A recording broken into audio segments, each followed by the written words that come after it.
Good morning. আমি চিটকুলে এখন রয়েছি, সকালে ঘুম ভেঙেছে, একটু রেডি হয়ে নিয়েছি। আমি একটু বাইরে যাব, আর তার আগে রুম থেকে একবার ভিউ দেখিয়ে নিই। এই দেখুন আমাদের এই যে বে, আর এই যে এখান থেকে দেখুন পাহাড়ি ব্রেঞ্চটা খুব সুন্দর, খুব সুন্দর লাগলো। আর এখন রোদের আলোটা পড়েছে পাহাড়ের উপর, তাতে আরও ভালো লাগছে। আর নিচে যাচ্ছি না, খুব ঠান্ডা লাগছে, এখান দিয়েই ভালো লাগছে। এই যে চিতকুলকে বিদায় জানিয়ে আবার আমাদের চলা শুরু হলো। আজকের গন্তব্য তাবো। আপনাদের বলেছি আগে যে আমরা স্পিতি ভ্যালি ট্যুরটা করছি। যাওয়ার পথে পথে সুন্দর পাহাড়ি দৃশ্য দেখতে দেখতে আমরা চলে যাব। প্রায় 200 কিলোমিটারের বেশি রাস্তা এই তাবো। রাস্তায় প্রায় 150 কিলোমিটার পরে নাকো গ্রাম পড়বে। নাকো মনেস্ট্রি দেখবো, সেটাও দেখাবো এই ভিডিওর মাধ্যমে আপনাদের। তবে এই চিতকুল গ্রাম আমাদের খুব সুন্দর লাগলো। ভারতবর্ষের শেষ গ্রাম এটা, বাপসা নদীর পাড়ে অবস্থিত। আপনাদের দেখালাম আগের এপিসোডে, আমাদের আরো বিস্তারিতভাবে দেখানো হয়েছে। আপনারা যদি না দেখে থাকেন এপিসোডটা দেখতে পারেন, ডেসক্রিপশন বক্সে তার লিঙ্ক দিয়ে দেওয়া হলো। এবার দেখতে থাকুন। সাংলা হয়ে আমরা চলে যাব তাবো।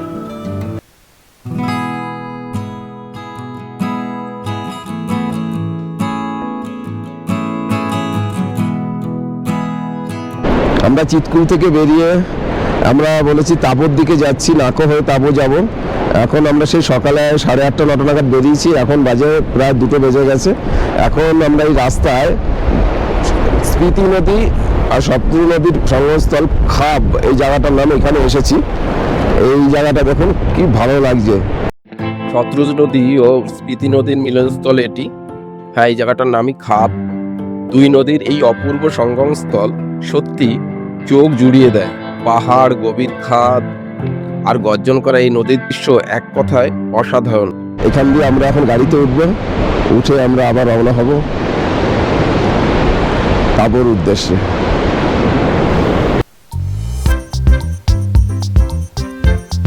এই তাবো যাওয়ার পথে রাস্তায় আমরা দেখে নেব সুন্দর পাহাড়ি গ্রাম নাকো। এই খাপ থেকে আমরা রওনা দিয়েছি। ধীরে ধীরে পাহাড়ি আঁকাবাঁকা রাস্তা আর এই স্পিতি নদীর মনোমুগ্ধকর দৃশ্য আর হিমালয়ের অপূর্ব সৌন্দর্য উপভোগ করতে করতে এগিয়ে চলেছি স্পিতি ভ্যালির আরো গভীরে। এখন এসে পৌঁছলাম হিমাচল প্রদেশের কিন্নর ও স্পিতির সীমানায় অবস্থিত এই মনোরম নাকো গ্রামে। এর সমুদ্রপৃষ্ঠ থেকে উচ্চতা প্রায় 12,000 ফুট। এই ছোট্ট গ্রামটি যেন পাহাড়ের কোণে লুকিয়ে থাকা এক শান্তির ঠিকানা।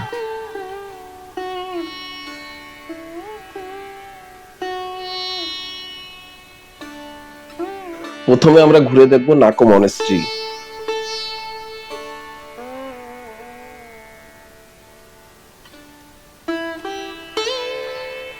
প্রায় 1000 বছরের প্রাচীন এই বৌদ্ধ মনেস্ট্রিটি 1100 শতাব্দীতে নির্মিত বলে মনে করা হয়। এখানকার প্রাচীন দেওয়ালচিত্র, বৌদ্ধ মূর্তি ও কাঠের কারুকাজ আজও সেই প্রাচীন ইতিহাসের সাক্ষী বহন করে। আর মনেস্ট্রির ভেতরে প্রবেশ করলেই চারিদিকে এক অপূর্ব নীরবতা ও আধ্যাত্মিক পরিবেশ অনুভব করা যায়, যা মনকে এক অন্যরকম প্রশান্তি দেয়।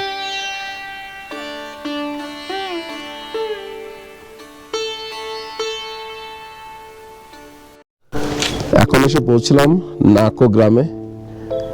এই খুব সুন্দর, একদম সিমসাম একটা গ্রাম। এখানে এই গ্রাম্য পরিবেশটা খুব সুন্দর লাগছে, আর সত্যি খুব ভালো লাগছে। এখানে দেখুন, এখানে অনেক গোয়াল ঘর দেখতে পাচ্ছি, মানুষজন কাজ করছে। এখানে একটা হোমস্টেও দেখতে পাচ্ছি। আর এই দিকটা হচ্ছে নাকো লেক, আর ওই দিক দিয়ে এলাম মনেস্ট্রিটা, ওখানে মনেস্ট্রিটা। আর এখান দিয়ে হেঁটে হেঁটে চলে এলাম। আর এই গ্রামটা ঘুরতে খুবই ভালো লাগছে। পাহাড়ি গ্রাম, এত সুন্দর একটা গ্রাম, না আসলে মিস করতাম।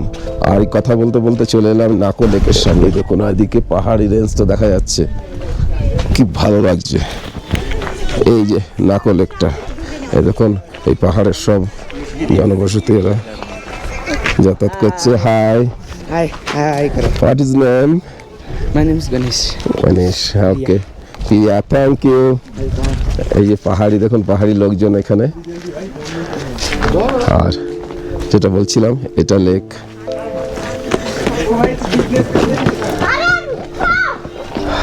এই যে আমরা সবাই চলে এসেছি।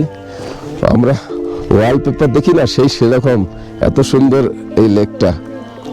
ওই যে ওইদিকে বোটিং করা যায় এখানে। আর এই যে এই পাহাড়ি জনজীবনও দেখলাম একটু, এই নাকো গ্রামটা। আর এই গাছগুলো দেখুন। পাহাড়ে ঘেরা ছোট্ট এই প্রাকৃতিক লেকটি নাকো গ্রামের অন্যতম আকর্ষণ। চারপাশের বরফ ঢাকা পাহাড়ে পদচ্ছবি যখন জলের উপর ভেসে ওঠে, তখন দৃশ্যটি হয়ে ওঠে সত্যিই মনোমুগ্ধকর। আর এই গ্রীষ্মকালে লেকের চারপাশে সবুজ গাছপালা পরিবেশকে আরো মনোমুগ্ধকর করে তুলেছে। আর শীতকালে আবার এই লেক সম্পূর্ণ বরফে জমে যায়, যা এক অন্যরকম সৌন্দর্য সৃষ্টি করে। আপনারা আসলে এই স্পিতি ভ্যালি ট্যুরে এই নাকো লেকটা অবশ্যই ঘুরে দেখবেন। অনেকে আবার নাকোতে স্টে করে, অনেকে তাঁবুতে স্টে করে। আমরা তাঁবুতে স্টে করছি, আমরা নাকোতে স্টে করছি না। এত উচ্চতায় এত সুন্দর একটা লেক ভাবাই যায় না। এই যে সায়ন্তিকা ফটো তুলতে ব্যস্ত, সুস্মিতা।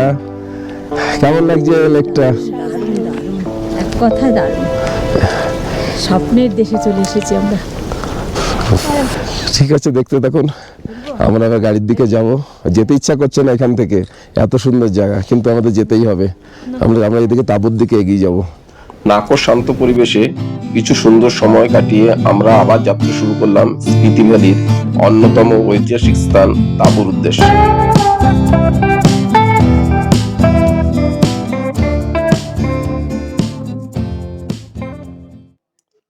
এই তাঁবুকে বলা হয় হিমালয়ের অজন্তা, কারণ এখানকার প্রায় 1000 বছরের পুরনো তাঁবু মনেস্ট্রি, যা 996 খ্রিস্টাব্দে প্রতিষ্ঠিত হয়েছিল। তার অসাধারণ প্রাচীন দেওয়ালচিত্র, মাটির ভাস্কর্য ও বৌদ্ধ শিল্পকলার জন্য বিশ্বজুড়ে বিখ্যাত।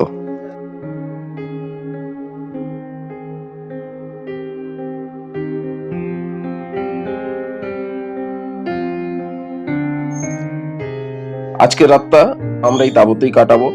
আগামী পর্বে আপনাদের ঘুরে দেখাবো তাঁবু মনেস্ট্রির ভেতরে অসাধারণ শিল্পকলা, ইতিহাস এবং স্পিতি ভ্যালির আরো কিছু অবিশ্বাস্য সৌন্দর্য।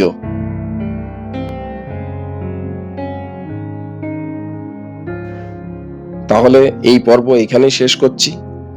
আগামী পর্ব দেখার অনুরোধ রইল। ভিডিওটি যদি ভালো লাগে লাইক দিয়ে উৎসাহিত করুন এবং চ্যানেলটি সাবস্ক্রাইব করে সাথে থাকুন। ধন্যবাদ।